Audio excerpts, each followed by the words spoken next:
Oh, Dick. You keen on the job this morning, aren't you, Hilda? Oh, you've noticed then, have you, Mr. Walker? Not expecting George Best to drop in by any chance, are you? No, not that I know of.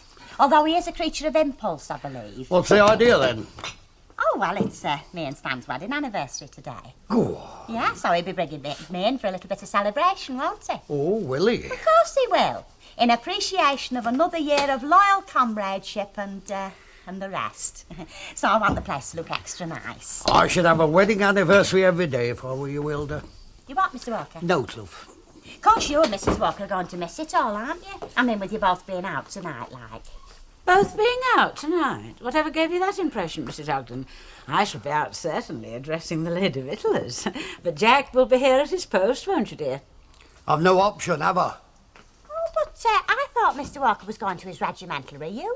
You've finished your work, have you, Mrs. Ogden? I mean, he goes to reunion every year. Thank you, and good morning, Mrs. Ogden. With Albert Tatler. Good morning, Mrs. Ogden. Huh? Oh, yeah, all right, then I'll see you later. Never mind, Mr. Walker. I expect Stan will be buying around tonight, so it might be quite a jolly evening.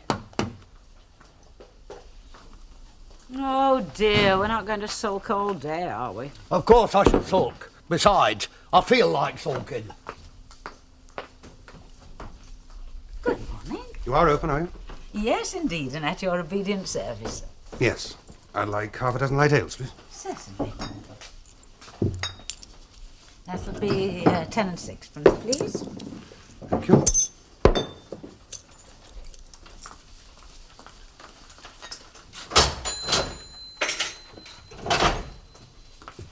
Would you like a carrier bag? No, thank you. I have two in each pocket, and I can carry the other two. Just going down the street. Down the street? Number 9, Mr. Fairclough's house. I'm living there. So, I said to him, if you jump on this bus after me and follow me, you'll have a long way to walk home. And won't your mother be missing you? You should have seen his face when I patted him on top of the head when we got to our front door. Then he turned round and... I see. Was my story so boring? Oh, I can hear Len's pal next door. So? Well, he's just come in. Who did Len say he was? Just a pal of his, that's all. Name of Alan Howard, native of Leeds. Apparently he's had a bit of a rough time lately and he's come here to lick his wounds. Good luck to him, I say. How old is he? Not the faintest. Is he married? I don't know. Well, is he tall or short, fat or thin? Maggie, I haven't set eyes on him. We've only been here 12 hours. Well, long enough to find out more about him than you seem to have done. Oh, give over, Maggie. You know, there are other fellas in this street, you know. It's not a convent.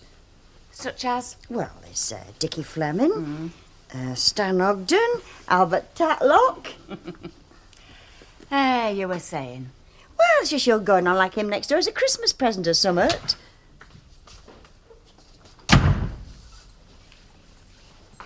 What's up with you?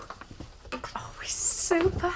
Who is? Our new neighbour, him, who rode in out of the night on a prancing white horse. He came in a coughing, flaming taxi. Have you seen him, Sandra? Just now. Oh, he's broad and his hair curls over his collar. What does he look like? I only saw his back as he went in the house. You aren't locking up. The pair of you. I don't suppose the back of Steve McQueen's dirty neck has put you off your dinner, has it? I'll have 2 steak puddings from Edmondson's. No, I didn't think it would have. If I see him, I'll send him in to you with his chest all bare. What colour's his hair? Dark brown and say, sort you want to run your fingers through. Right. I'll be off then. Right. I'm late as it is. Are you? Mrs. Walker has something to say about that. Not that that'll worry you. No. Right. Ta-ra. I'll be off then. No good. I can't go without asking you. No, I didn't think you could. No, I haven't found out who the letter you found in Ken's jacket was from. But obviously there's some very simple explanation. Yes, obviously. So, ta-ra. Yeah. Ta-ra. I wish I'd never given it to you. You did give it to me, didn't you? Hello, hello, hello. Which is me being full of vim and vigour, which is what you have to try to be on a grey December day like this. Have you? Oh, it's like that, is it? Yes. Well, I won't ask why. You wouldn't get to know why. Right. Well, here's my grocery list. Ray's written it all down. He reckons he's bringing order to me domestic disorder. There's only a bottle of vinegar to go on. Oh, well, would you like to put it on? Well, can't you remember it? No. Right.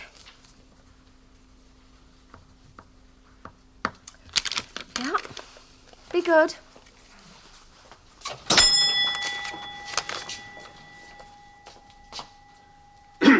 Oh. Sorry, I didn't mean to startle you. It's all right. It's me. I was miles away. Yes? I'd like a loaf of bread, please. Brown? Yes, I think we can manage that for you. Here we are. How much is that? 11 pence. I suppose I should order it. Oh, yes, you should have brown. All right, that's one brown on order, please. Every day? No, every other day. Oh? Howard. Alan Howard. Oh, right. Thank you.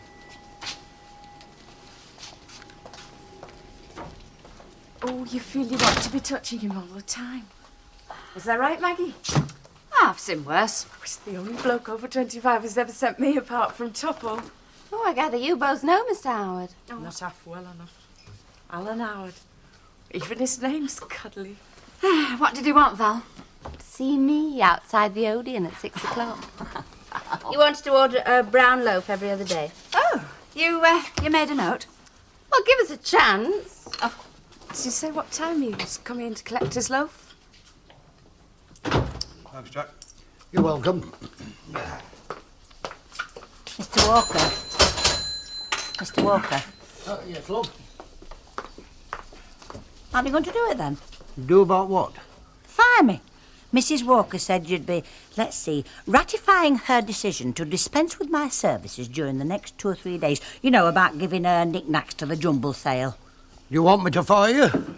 Do I, Eck? Then I don't know what you're talking about. Hey, what sort of a chap are you? You be careful, Albert. Now look, it's your regimental reunion. You let the woman stop you from going. Not a woman, Albert, his wife. And you can shut up too, Stan. Sorry. It just happens, Albert, that I'm a landlord. And I can't always get the night off when I want to. And it's got naught to do with Annie. Ah. Oh, he's very upset. Yeah, well, he's not the only one. Any road, if he's not going, neither am I. I don't want to guide me home. I'll do that for you gladly, Albert. You pay for me booze. I thought it was supposed to be your wedding anniversary. It is. Oh, well, according to your Hilda, I mean, you're coming in here for a bit of a do later on tonight. When did you say that? Not half an hour since in the street. Well, I might be there if my other engagements permit. You wouldn't dare not be here. There? I'm not Jack Walker.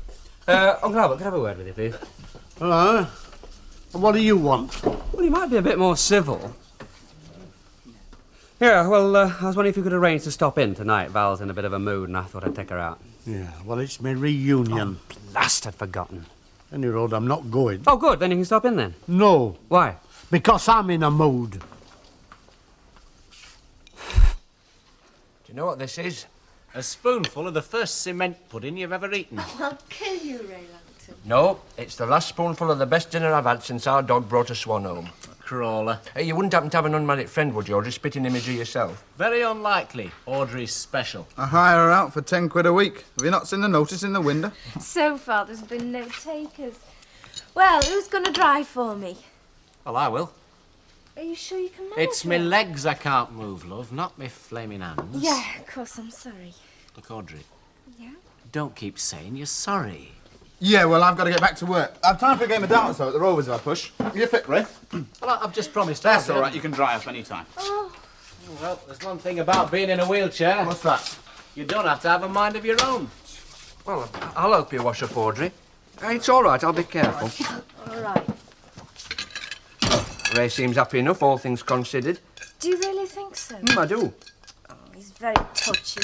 Still, I suppose that's only natural. Well, best thing is, try to treat him like an ordinary bloke. Oh, no, but it's not easy.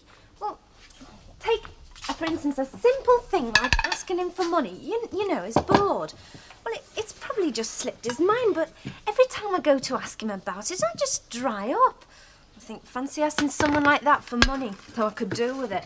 What do you want me to ask him for you? Oh, no, it's something I've got to do for myself.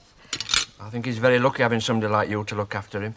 Me and Dickie. And don't forget, there was nowhere else.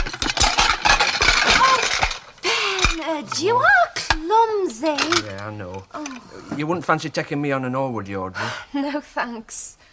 Anyway, the way you carry on, you'd think chasing fellas was a career. I wish it were. Well, let's face it, you've not done much else since you've landed here, have you? You haven't got a job yet, have you? Is it my fault all hairdressers round here either stingy or grotty? Jack is in Junction Road's fairly modern. Have you seen her husband? He only has to look at you to start sweating. Oh, I thought you would have liked that. There are some fellas I don't like, one or two. Ah, well, you learn. Learn what? That getting palpitations over the opposite sex is nothing to get excited about. My goodness, if I'd have concentrated as much on getting a job as I did on fellas, I would have made a mint of money by this time. Look what you'd have missed. Anyway, don't think I'll be in for my tea. I'm hoping to get it bought. Oh, yes. Anyone we know? I don't even know him yet. Rang up this morning on the wrong number. Ta-ra. She's a right case, isn't she? Is she really a man-eater, or does she just play at it? Well, she likes the fellas, and let's face it, the fellas certainly like her. Yeah, they do, don't they? Anything wrong? No. Should there be?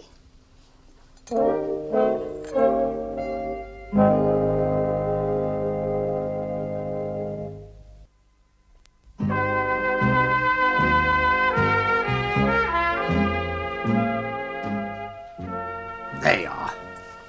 Thank you, love. You've always been very deft at pinning jewellery on me.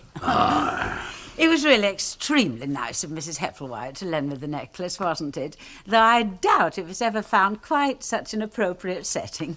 Don't you think? I don't think anything about note. Oh, don't be such an old curmudgeon, Jack. He's still upset about not being able to go to his reunion. Mr. Walker's biggest fault is that he is a man. I will say no more. Well, I could easily look after things for you. You, if you recall, Mrs. Turpin, are under notice, and hardly a suitable person to be left with total responsibility. Yeah, I forgot. Well, I hadn't. Actually, I've been waiting for you to arrive. Well, I'm not late. No, I know, but I wanted to run over my speech for the last time with an audience. I'll bring it. Pint and a Jill, Betty. Hey, now hold on a bit, a drop of rum for me. Well, you buy your own then.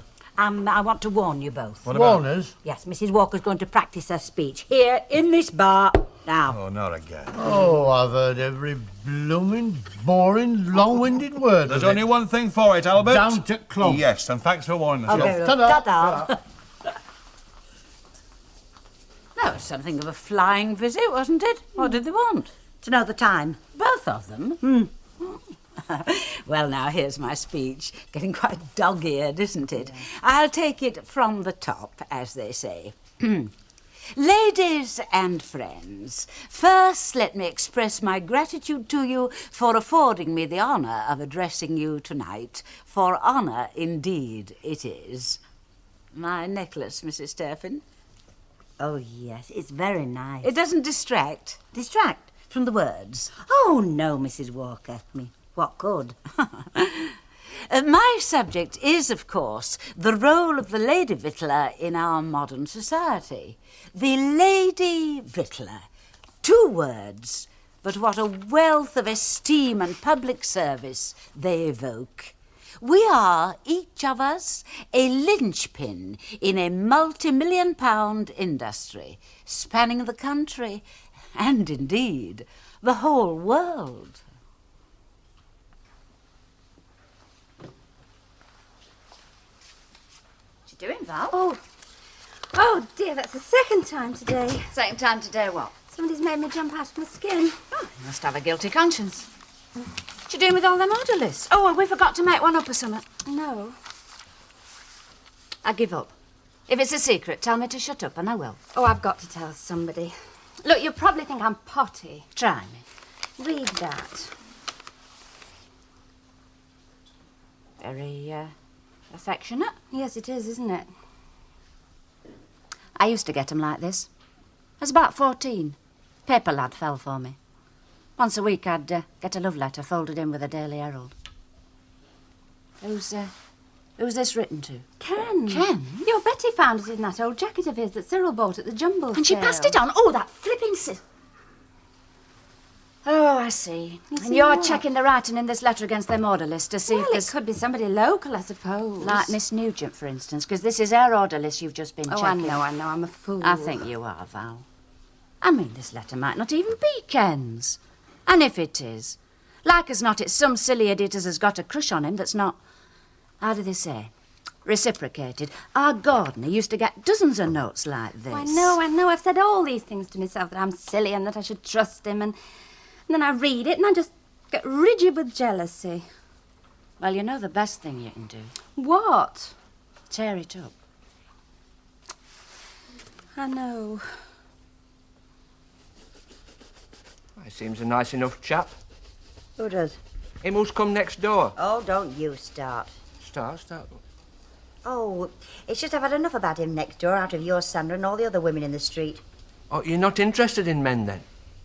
Do I detect a faint note of disbelief in your voice, Bernard, dear? Well, you know, at home, like, you were known for it. Known for what? Well, you know, gallivanting. Oh, well, let us say I've put all that behind me now. Experience and advancing years have taught me the error of my ways. I'm not very successful with girls, you know. Yeah, well, be thankful. I've been fond of one or two, but, well, it's never come to naught.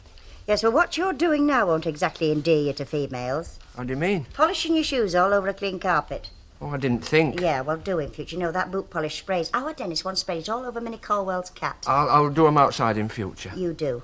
Oh, and Bernard, Hmm? don't worry too much about girls. You're better off on your own, like I am, and intend to go on being. Yeah, but I mean... Well, if you haven't got a girl, there's not much to do on cold winter evenings, is there? Reid. And, did Mr. Wrong Number buy you tea? I never gave him a chance. He turned up on a motorbike. Motorbike, I ask you, I grew out of them years since.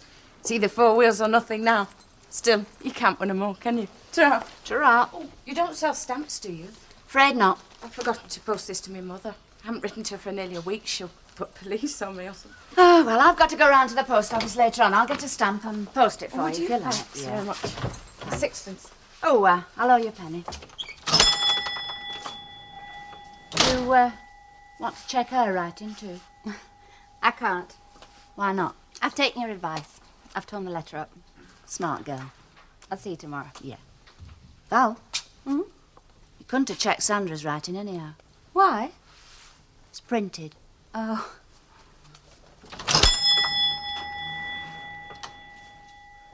Thank you. Thank you. You know that chap. No, I won't mind doing. He seems very pleasant. If you don't make your mind up quick, it'll be too late for you to go. Now, look, Betty, it's not worth the trouble it'd cause if I went away and Annie came back and found that I'd slipped off. Coward. You know what cowards do, don't you? What? Live to fight again. Oh, my word, you're done a bit like a dog's dinner, aren't you? I could do without your insults. Oh, sorry, love, I was only being mating me way. Do you want a drink or are you just window shopping? Well, of course I want a drink. I'll have a port and lemon. A port and... Oh, yes, I forgot it's your wedding anniversary, isn't it? You know flaming well it is, I told you. So you did. Warm for the time of year. Yes, I suppose it is. Are you from round here? Recently round here. You can live in a place too long, you know. Yes, that's true. You can live with a person too long, you know. That's even more true. He's down at the club. Who is? Your Stan. Oh, he'd be very flattered you keep tabs on him. Well, there's not enough lemonade in that. I'll get some more. I would. Gotta watch them, you know. They try pushing anything onto you. Absolutely. You won't think I'm being forward, will you? But would you care to join me in a drink? I hear you say it was your wedding anniversary. Yeah, you did. You better join me. Oh, thank you very much. There you are. Try that for size. Yeah, that's better. Oh, and the gentleman's paying. I'll have another scotch, please. There's no need to look so flaming surprised. Sorry. I'm going home now, Dickie. Yeah, okay, love. Well, aren't you coming? Well, after this game, all right? Haha, that's what he thinks. I've got him on ropes. If I were 5 years younger, I'd kiss you. And I'd let you, Mr. Top. Come on now, but let's see what he's made of. Hello, Chuck. That's my husband. It's his wedding anniversary and all, but just ignore him. I'll see you in Hobson. Hey, Jack, we've got a proposition. Yeah. Oh, How about the three of us going down the reunion for the last couple of hours? When all the serious drinking's done. You look like you've had enough already. Oh, come on, be a devil, eh? He's frightened of any. A chap has stood between England and tyranny, and he's frightened of any Walker. Oh, go on, Mr. Walker, I can cope. I shouldn't. I know I shouldn't. All right, go on. You're twisting me arm. Come on through while I get my up the buff. You sure you don't want to know where I'm going? No. Just as well, because I wasn't going to tell you any roads. I thought you'd have killed him. I don't have to resort to violence, do I? Nobody stood you up on your anniversary. Ah, but you see, he thinks he's got £2 in the back pocket of his trousers to finance that little shindig with them two. Well, he hasn't. So I'll have another port and lemon and whatever the gentleman wants. Okay. And have one yourself and all. Is he here? Dreamboat's here. Oh, shut up, Sandra. I don't care if Tarzan's here. That's him talking to Mrs. Ogden.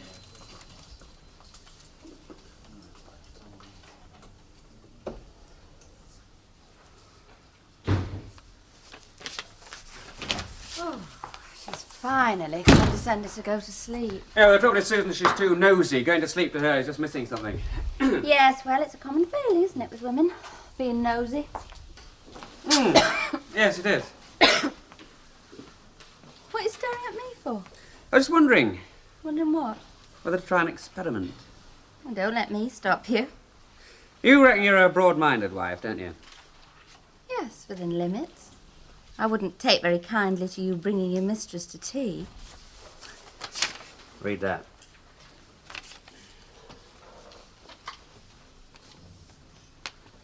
What a lot of mushy nonsense. Was it too? You? And it's not the first. Oh. No, I've had half a dozen all in the same vein. It's from one of the girls at Tech. Poor misguided soul. Oh, she's no misguided soul. She's 17, blonde, and she'll be a riot on a barrack room wall. She's obviously very immature and ridiculous, completely ridiculous. Is that all you've got to say? And what else is there to say? Well, I've been hiding these things from you for weeks. I thought you'd go berserk and descend on the school waving a blunt instrument. Oh, Ken, don't be silly. Like you said, I'm broad-minded. I mean, even if I'd found one of the letters, I would have known exactly what significance to attach to it. I probably would have thrown it away and never even mentioned it. I don't know whether to be pleased or insulted.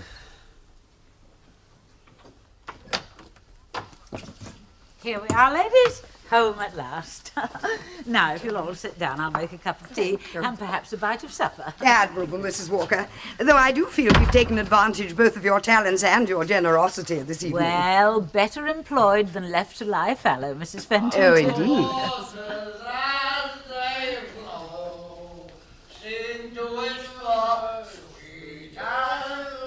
What was that?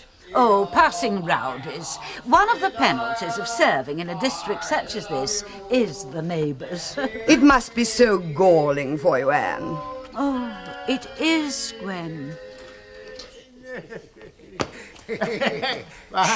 Shh. You'll have to shush. Otherwise, you'll have to go to bed without a nightcap. Oh, no, Jack. No, just a nice little drop of rum, eh? And another little rum wouldn't do us any harm. What? I can't stop saying shh. Oh.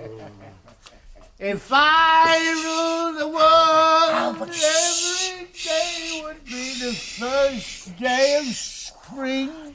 I think that whoever is making that dreadful noise is on the premises. Yes, so do I. So do I. So do I.